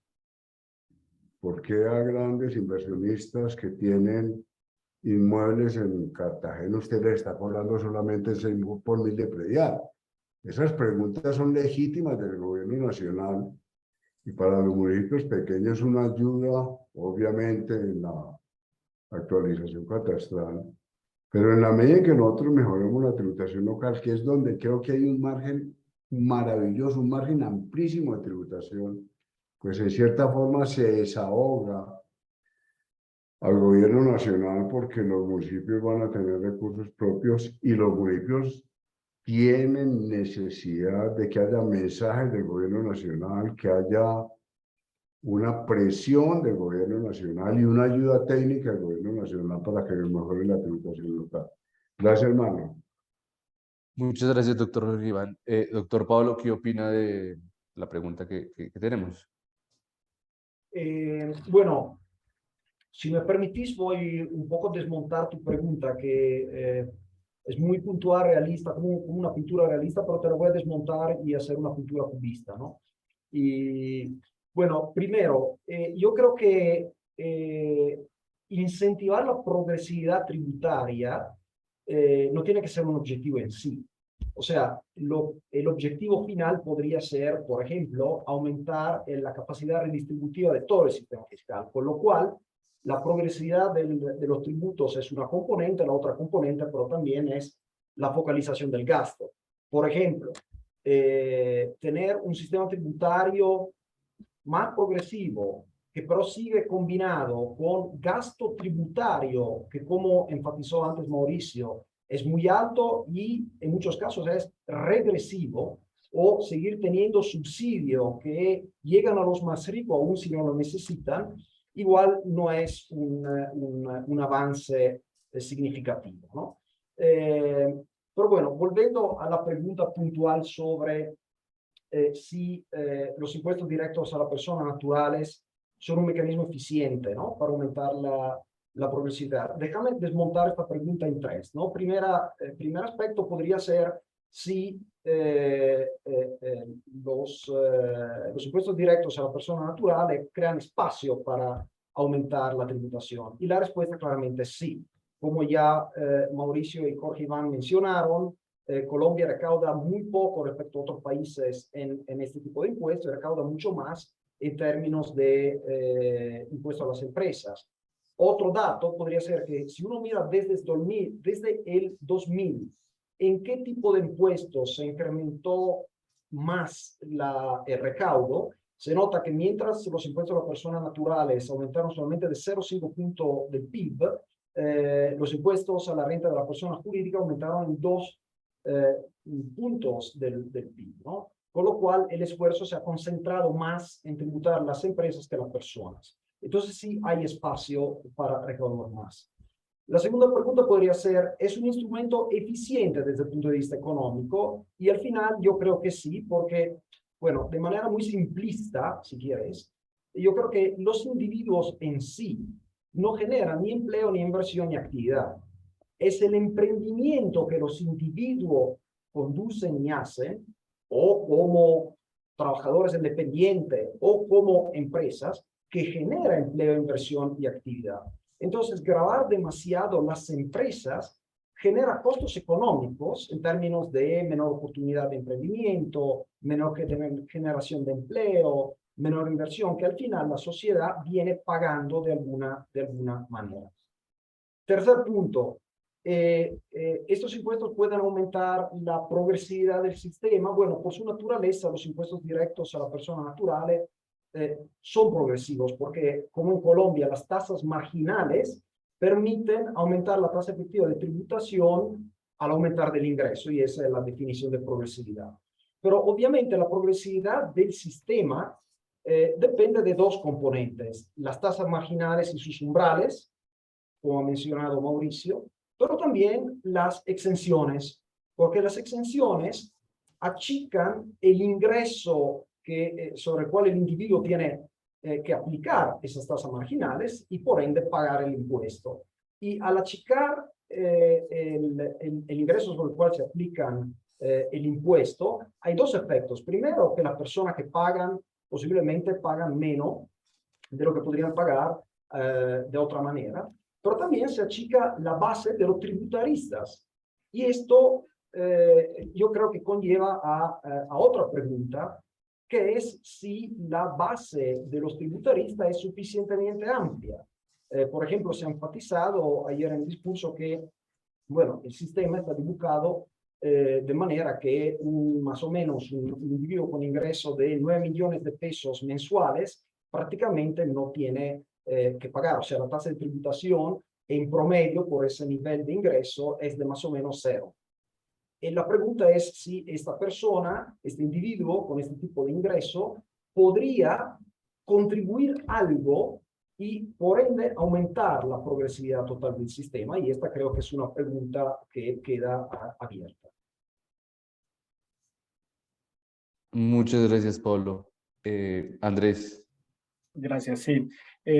Yo quisiera, digamos, estando de acuerdo con mucho de lo que he oído en la conversación, hablar hablar de cosas, aportar, digamos, con tres temas adicionales. La primera es formalización. Colombia tiene un mercado laboral que tiene 50% de su masa informal. Yo creo que en la medida en que logremos formalizar, y para eso pues hay unas políticas, hay unas ideas nuevas en el nuevo gobierno que me parecen interesantes.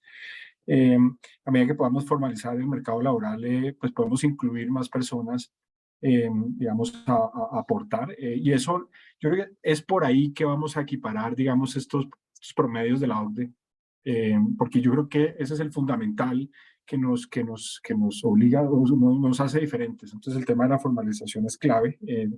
Yo soy más partidario, digamos, de la flexibilización del mercado laboral. Yo creo que ahí hay espacios todavía, pero entiendo que hay otras políticas que tenemos que darle la oportunidad como sociedad, como es digamos, el tema, digamos, de la formalización a partir de la productividad, que es un poco el enfoque del nuevo gobierno. El segundo tema es, comparto plenamente el tema de la información, Jorge Iván. Yo tengo la estadística de que solamente 9% de los asalariados, las personas que reciben ingresos, declaran renta, me parece que es trágico. Yo creo que el Estado, así como los economistas necesitamos información de la DIAN, la DIAN y el Estado necesita información de los contribuyentes o de los potenciales contribuyentes. Yo soy partidario de un esquema en el que todo el mundo declara. No todo el mundo paga, pero todo el mundo declara, todo el mundo permite que el Estado se entere, digamos, de la fuente de sus ingresos y de cómo evolucionan esos ingresos. La administración tributaria claramente puede desarrollar mejores políticas con mayor información. Y el tercer tema es el tema un poco de la simplificación. Yo creo que se han hecho esfuerzos para la simplificación. En el 2016 se acabó con el IMAN y el IMAS que rodeaban el impuesto de renta. La reforma que propone el nuevo gobierno habla de que vamos a tener todos la misma estructura tarifaria, con excepción de los pensionados, que van a tener un régimen diferente. Eso es bienvenido, pero el desmonte de las cédulas, que ya el doctor Mauricio nos podrá dar luces al respecto, pero creo que es muy complejo desde el punto de vista administrativo y yo creo que es muy deseable el hecho de tener diferentes cédulas y depuraciones para los ingresos laborales y como independientes y de los, digamos, de otras fuentes, me parece que contribuye a la confusión y a la falta de información y claridad sobre la capacidad tributaria de la nación. Entonces, esos tres temas pues, los pongo sobre la mesa, formalización, información, tanto de la DIAN hacia los analistas como de los ciudadanos al administrador tributario a partir de declaración universal, y simplificación de los esquemas en materia en la que, como dije, creo que hemos avanzado y se está avanzando con la propuesta de ley que vimos ayer. Muchísimas gracias, doctor Andrés. Voy a de nuevo acoplar, a colapsar las preguntas que teníamos, recogiendo dos puntos que me parecieron muy interesantes. Lo primero es lo último que decía el doctor Paolo sobre la progresividad del sistema en general, ¿no? No solo es tener unos impuestos progresivos, sino también mirar la parte de las exenciones. Y lo segundo es lo que decía el doctor Jorge Iván acerca de los impuestos que podrían llegarse a cobrar a las personas naturales versus personas jurídicas, ¿no? ¿Cuál es ese balance que nosotros deberíamos tener como país? Y en ese sentido, me gustaría que se unieran esos dos conceptos para responder esta pregunta. Se la voy a hacer, dadas las limitaciones de tiempo, específicamente al doctor Mauricio y al doctor Jorge Iván. Y es la siguiente. Dado los beneficios tributarios que tenemos en Colombia y en la mayoría de los países en la región, ¿consideran que las exenciones tributarias tienen efectos relevantes en la creación de empleos o en la reactivación económica? ¿Qué deberíamos hacer? ¿Deberíamos seguir fortaleciendo estos sistemas con exenciones? Y esto un poco también ligarlo al debate que se está generando actualmente en términos del sistema tributario que está proponiendo el gobierno entrante, ¿no? Donde se argumenta en algunos casos de que, bueno, si nos cobran más impuestos a los cuantiles más ricos del país, puede que perdamos empleo. Esa es como la pregunta. Y si se puede unir, digamos, con la progresividad como tal de todo el sistema, no solo de los impuestos, y con el tema de los impuestos a la personería jurídica, a las empresas. Entonces, no sé si el doctor Mauricio nos quisiera responder. Yo creo que los estados siempre tendrán una política fiscal y uno no puede simplemente descartar per se los incentivos tributarios. Desde luego que los incentivos tributarios para muchos objetivos, sobre todo para fines extrafiscales, son muy importantes. Pero yo sí creo que hay una gran proliferación de beneficios tributarios injustificados en el sistema tributario colombiano. Tanto en el IVA que les decía, como en el impuesto sobre la renta. Y eso afecta a la equidad del impuesto, la equidad horizontal. Me parece que ahí, como les decía hace un rato, una reforma tributaria tiene que ser no una reforma tributaria incremental, sino una reforma tributaria cualificada, de calidad, pues. Indudablemente la eliminación de todos esos beneficios tributarios injustificados, pues permite nivelar, lograr mayor equidad horizontal. Ahora, hablando del proyecto, utilizando como referente pues el proyecto que está en curso, yo sí comparto lo que decía Paolo y tal vez no comparto lo que decía Jorge hace un rato en este sentido. A mí me parece que efectivamente las sociedades, el impuesto a las sociedades, el impuesto corporativo, debe ser un impuesto moderado. Un impuesto excesivamente alto sobre las sociedades, con un impuesto con una tasa estándar como la que tiene Colombia del 35%.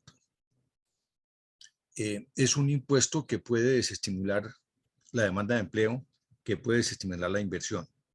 Y en este proyecto de ley, ya que reconocí cosas tan importantes como el impuesto al patrimonio o la reestructuración de la imposición sobre las personas naturales, también tengo que decir que merece una revisión en ese proyecto el tema de la tributación sobre los dividendos. Porque es que dejar la tributación de la sociedad en el 35% y establecer un impuesto a los dividendos del 30%, que es lo que está planteando el proyecto de ley, se traduce en una tasa integral sociedad-socio del 54,4%, que yo creo que viene a ser la tasa más alta en el mundo. En los países de la OCDE, cuando se discutía este tema de los beneficios tributarios en la comisión de expertos, se hacía ver que siendo en Colombia la tasa del 32% y estando el impuesto al dividendo en el 10%, la tasa integral integrada sociedad-socio en Colombia era la más alta de los países de la OCDE. ¿Cómo será ahora con 35% más 30% de impuesto a los dividendos? Sí, y yo tengo pero bueno, ya, no quiero alargar mucho mi planteamiento para Pero dejar Mauricio, sí. me parece importante ahí precisar que como los dividendos quedan a la tasa general, podrían ir hasta los 39. O sea, podría enfrentar un capitalista, digamos, dueño de una compañía, recibir el 65% después del 35% de renta y tener que sobre ese 65 pagar el 39 si su ingreso le da, ¿no? Pues Que claro, continúe marginal. sí, si uno coge la tasa que llaman tasa integrada del impuesto de la sociedad más el impuesto al dividendo le da 54,4. Pero lo que yo quería decir es, mire, en países, por ejemplo, en España, la tasa estatutaria de España es el 25% y el 15% para empresas que apenas inician, están en su primer año. La tasa de los dividendos en el peor de los, digamos, en el más costoso de los casos, llega al 24%. En Italia, la tasa estatutaria es el 24%. La tasa de los dividendos muy difícilmente supera el 20%. Entonces, en Argentina las tasas de tributación bajaron ostensiblemente. Ya la tasa integrada sociedad-socio de impuesto a la sociedad más impuesto al dividendo en Argentina en el tramo más alto da 39,4%. Nosotros dentro de lo que estamos viendo en el proyecto de ley estamos llegando a 54,4%. Podrías llegar a 60-35. Claro, ¿no? Y además si se consideran los otros referentes que incrementan la tasa efectiva de tributación, pero solamente hablando de la tasa socio, estamos hablando de unos niveles que obviamente van a desestimular la demanda de empleo y van a desestimular la inversión. Miren, yo recuerdo que es una cosita rápida. En el año 86, cuando se aprobó la ley 75 del 86, y Jorge Iván lo sabe muy bien, perfectamente. Cuando vino el proyecto de ley de reforma tributaria, que bajaba la imposición sobre la renta de las sociedades al 30%, cuando estaba en sociedades anónimas en el 40%, se generó una gran discusión aquí con grandes preocupaciones, diciendo esto es una verdadera irresponsabilidad desde el punto de vista de las finanzas públicas. Fue tanta la cuestión que le otorgaron facultades extraordinarias al gobierno, al presidente, para que si se bajaban los recaudos en rentas hubiera 2 puntos del IVA. Y así quedó la ley 75 del 86. Y lo que ocurrió después de la ley 75 del 86 fue que los recaudos de impuestos sobre la renta aumentaron significativamente. En cerca de 2 puntos del PIB se aumentaron, con lo cual creo yo que lo que se estaba viviendo era un efecto Laffer al revés. Entonces, aquí lo que está pasando, o lo que puede pasar aquí es un efecto Laffer, porque una compañía que tiene 35% más 30% de impuesto a los dividendos, pues yo no sé si se va a dar lo que dice Laffer, que entre más altas sean las tarifas y en este caso la tarifa integrada, en lugar de aumentar los recaudos se disminuye. Muchas gracias, Mauricio. Jorge Iván, Sí, rápidamente. gracias, no, pues yo tengo muchas divergencias en este punto con respecto a Mauricio y Andrés. Estoy de acuerdo con Mauricio en que el tema de incentivos hay que regularlo. Yo sí creo que la Comisión de Beneficios Tributarios en esto tiene muchísima razón qué incentivos y cuáles incentivos. Yo creo que las empresas, por ejemplo, que muestren avances en la transformación de la matriz energética, tienen que tener incentivos, etc.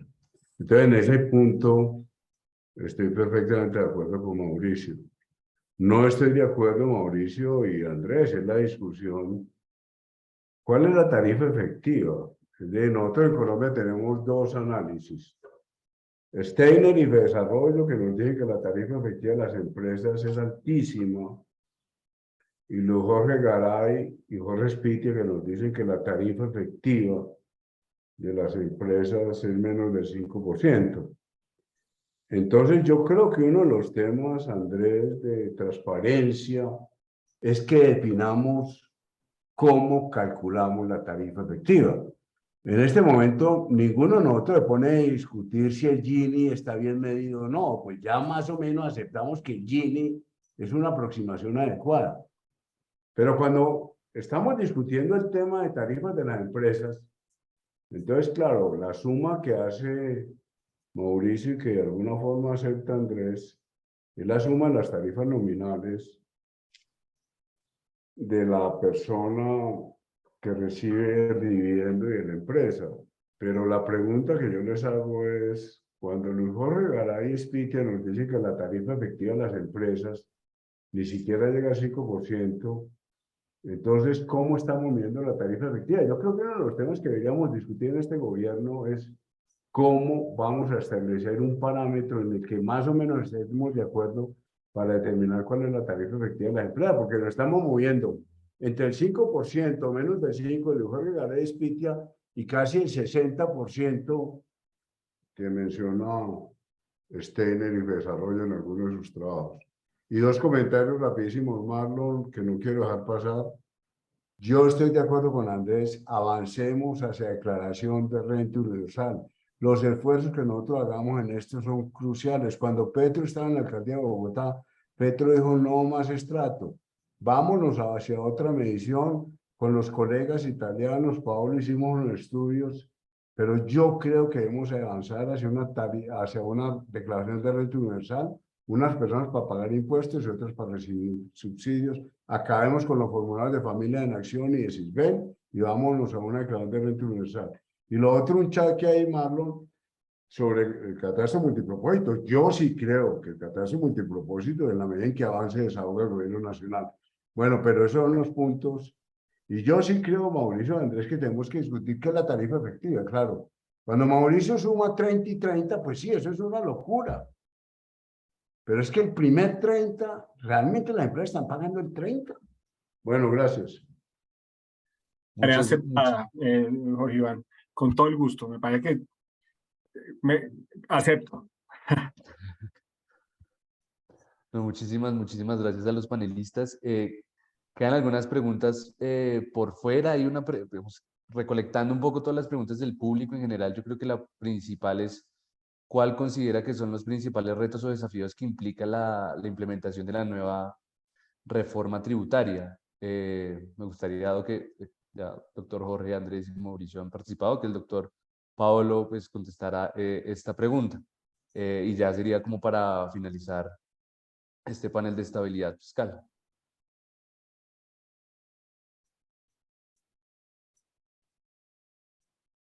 No entendí bien. ¿Voy yo primero? Sí, sí. No sé si se me escucha bien, creo que estoy teniendo como interferencia con Sí, a internet, ver, pero más que, honestamente me parece un poco prematuro identificar dificultades en la implementación, ¿no? Porque hace poco se elevó en el Congreso, tenemos también que ver qué sale del Congreso, ¿no? Y yo creo, un poco resumiendo algunas de las otras preguntas, que, de nuevo, una reforma tributaria es uno de los muchos instrumentos que la política fiscal puede adoptar para no solo garantizar la sostenibilidad fiscal, sino también disminuir la deuda social, ¿no? Garantizar una red de asistencia adecuada, mejorar el nivel y la calidad del gasto, etc. ¿Cuáles son otros instrumentos? Son instrumentos relativos, por ejemplo, a mejorar también la relación del Estado con el sector privado, en términos, por ejemplo, de bajar la burocracia, de bajar los costos de cumplir con normas, porque respecto, por ejemplo, a la pregunta sobre los beneficios tributarios para las empresas, ¿no?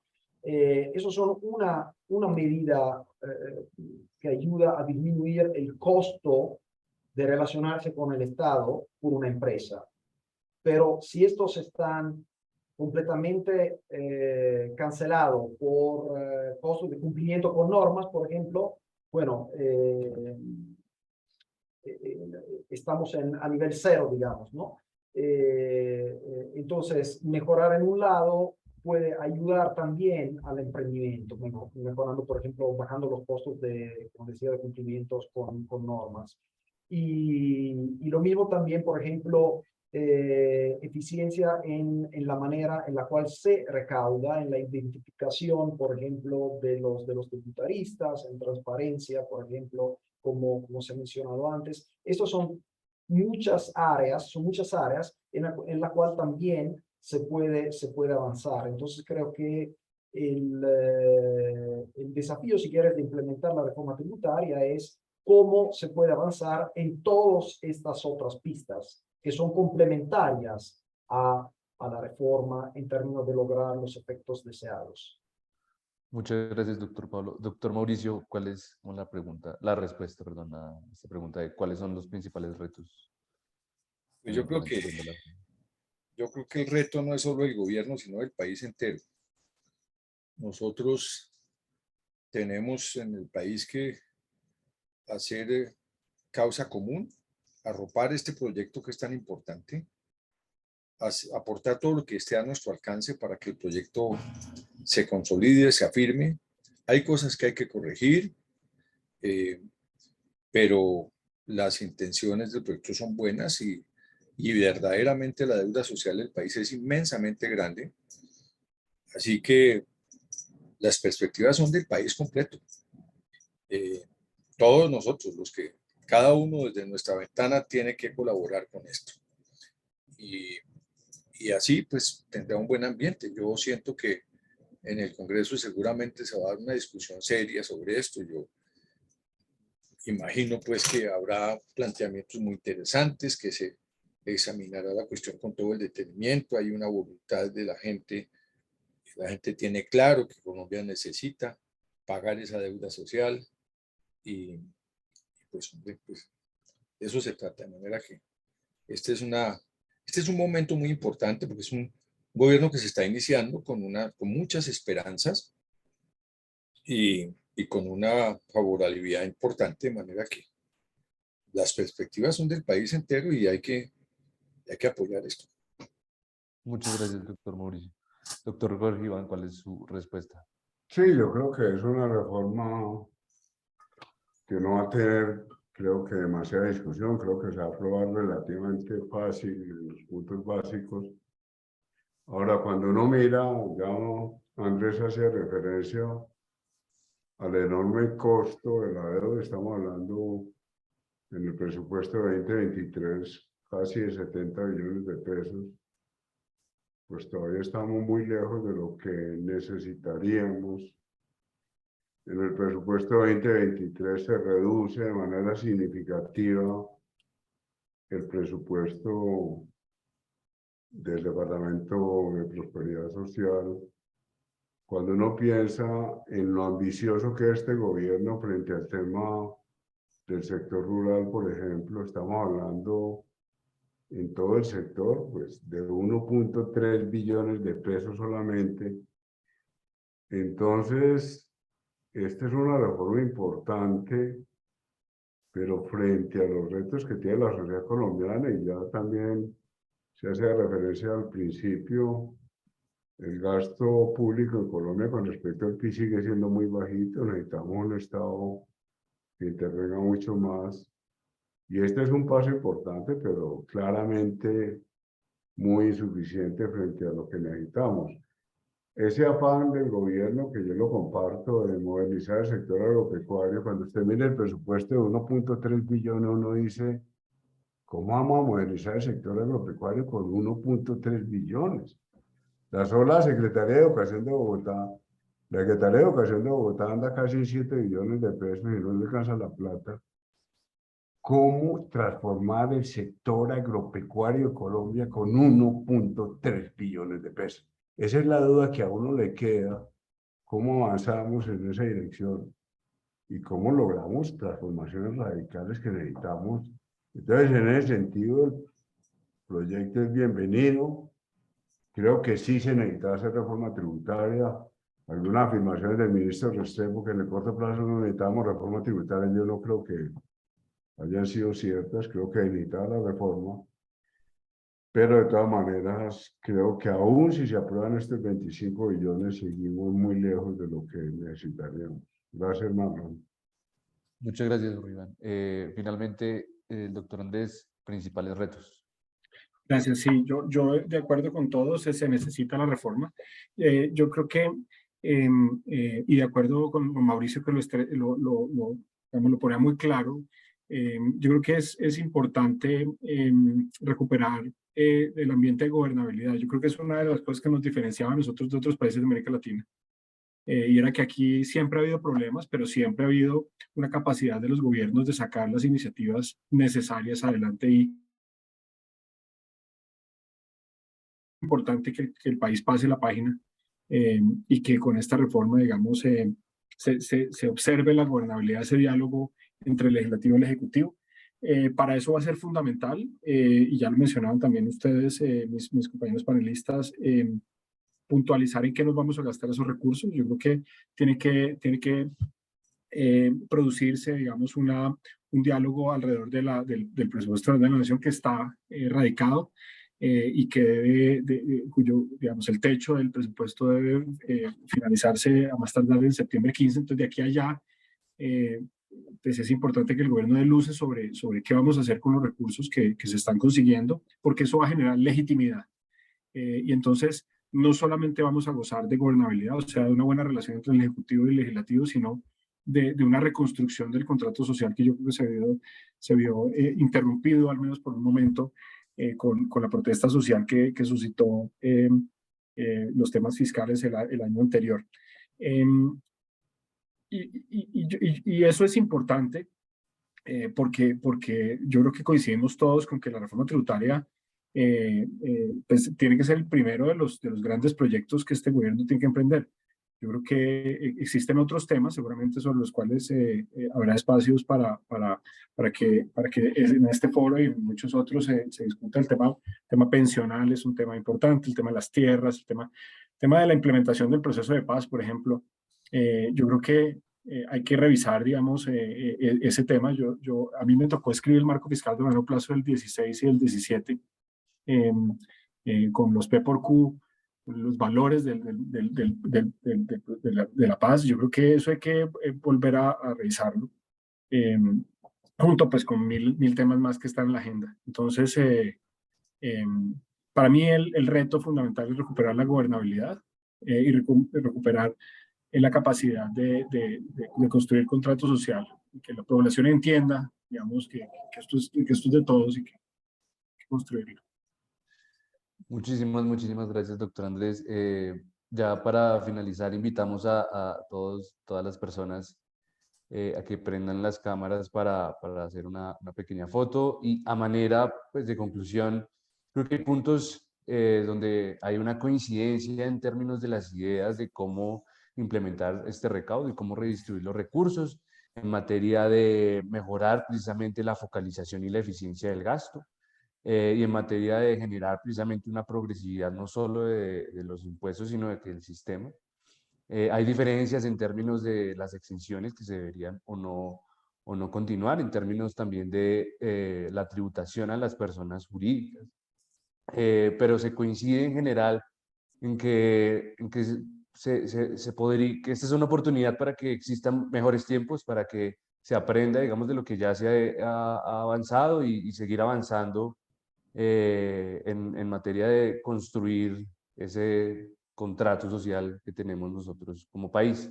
De nuevo, mil gracias a cada uno de los panelistas. Yo creo que se quedan algunos temas por fuera. pero mil gracias por su tiempo y por su disposición. Bueno, Marlon, ya para concluir el panel, le estamos solicitando a todas las personas prender la cámara, los que puedan prenderla. Queremos tomar una foto de recuerdo de este increíble panel.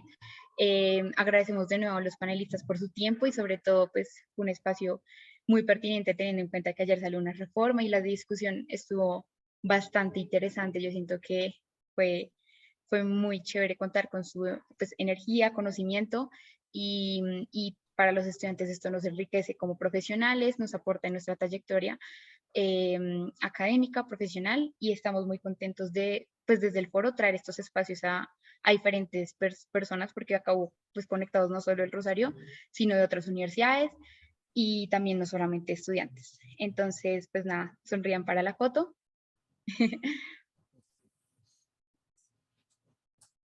Espérate que otras personas. ¿Entendieron? Ya.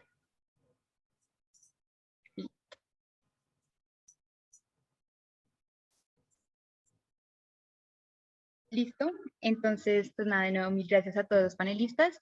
Muchas gracias a todos los que se conectaron.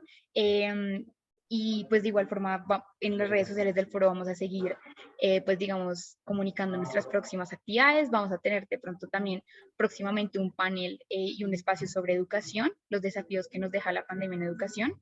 Eso también es un tema bastante importante y sobre todo educación en jóvenes. Y nada, que sigan muy conectados con estas actividades del foro, que las planeamos desde los estudiantes para los estudiantes. Muchas gracias también a Fernando Jaramillo y pues por estar también muy atento con esta planeación y a Marlon, nuestro moderador. Adiós a todos, muchas gracias. Muchas gracias. Felicitaciones. Muchas gracias. Felicitaciones. Gracias. Felicidades. Hasta luego. Gracias. Un abrazo.